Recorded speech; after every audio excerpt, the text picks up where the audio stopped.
नमस्कार, Venus astro में आप सभी का मैं स्वागत करती हूँ। आज का मेरा टॉपिक है रुद्राक्ष। तो आज हम जानेंगे कि रुद्राक्ष को धारण कैसे करना चाहिए और कौन से ग्रह का कौन सा रुद्राक्ष धारण करना चाहिए। और तीसरा, रुद्राक्ष को धारण करने की कुछ नियम और शर्तें जो बताई गई हैं उनके बारे में भी आपको पता होना चाहिए कि यदि आपने रुद्राक्ष धारण कर किया हुआ है तो आपको किन बातों का ध्यान रखना चाहिए। तो सबसे पहले तो मैं आपको ये बताऊंगी कि कौन से ग्रह का कौन सा रुद्राक्ष होता है। सूर्य देव का रुद्राक्ष एक मुखी होता है, चंद्र देव का रुद्राक्ष दो मुखी, और मंगल देव का रुद्राक्ष तीन मुखी, बुध देव का चार मुखी, गुरुदेव का पाँच मुखी, शुक्र देव का छः मुखी, शनि देव का सात मुखी, आठ मुखी रुद्राक्ष राहु देव का होता है, और लास्ट आपका केतु देव का नौ मुखी रुद्राक्ष होता है। तो इस तरीके से ये रुद्राक्ष मैंने आज सिर्फ ग्रहों के बताए हैं, जबकि रुद्राक्ष और भी बहुत अनगिनत होते हैं जिनके बारे में आप धीरे धीरे जानेंगे। अब अब आता है कि रुद्राक्ष धारण करने के लिए आपको उसको कैसे, मतलब क्या करना चाहिए, कैसे रुद्राक्ष धारण करना चाहिए। रुद्राक्ष जब आप लाएं तो उसको सर्वप्रथम आप देख लीजिए, मंदिर में गंगा जल में आप उसे रखिए अपने घर के, और कच्चे दूध में रुद्राक्ष को अच्छे से पवित्र कर लीजिए। उसके बाद आपका जो भी जिस मुखी का जिस ग्रह से रिलेटेड वो रुद्राक्ष है उससे रिलेटेड मंत्र जरूर पढ़िए, 108 एक माला, और दूसरा एक मंत्र ओम नमः शिवाय का भी जरूर पढ़िए, क्योंकि हैं तो ये भोलेनाथ का ही आशीर्वाद जो हमें रुद्राक्ष मिला हुआ है। कहते हैं ये भोलेनाथ के ही आंसुओं से बने रुद्राक्ष, इनमें बहुत अपार शक्ति है। और इनके सबसे अच्छी बात यही है कि इनका कोई भी नेगेटिव इफ़ेक्ट नहीं है यदि आप इसको अच्छे तरीके से धारण कर रहे हैं इसके नियम और शर्तों के अनुसार।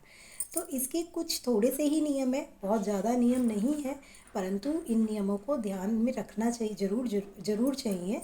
तो सबसे पहला नियम तो यही है कि यदि आप रात्रि में सोते समय इसको ज़रूर अपने किसी पवित्र स्थान पर उतार कर रख दें, मंदिर में रख दें, और अगले दिन सुबह स्नान के पश्चात ही इसे रुद्राक्ष को धारण करें। सोते समय रुद्राक्ष नहीं पहनना चाहिए, खास तौर से रात के समय। दूसरा, आपको ध्यान रखना है यदि आप मांस और मदिरा का सेवन करते हैं रुद्राक्ष पहनने के बावजूद भी, तो वो थोड़ा सा इसका नेगेटिव प्रभाव आपकी लाइफ में भी पड़ेगा, या पॉजिटिव तो ये रुद्राक्ष आपको नहीं ही देंगे। तो इसलिए रुद्राक्ष धारण करने से पहले आपको इन चीज़ों का त्याग करना चाहिए।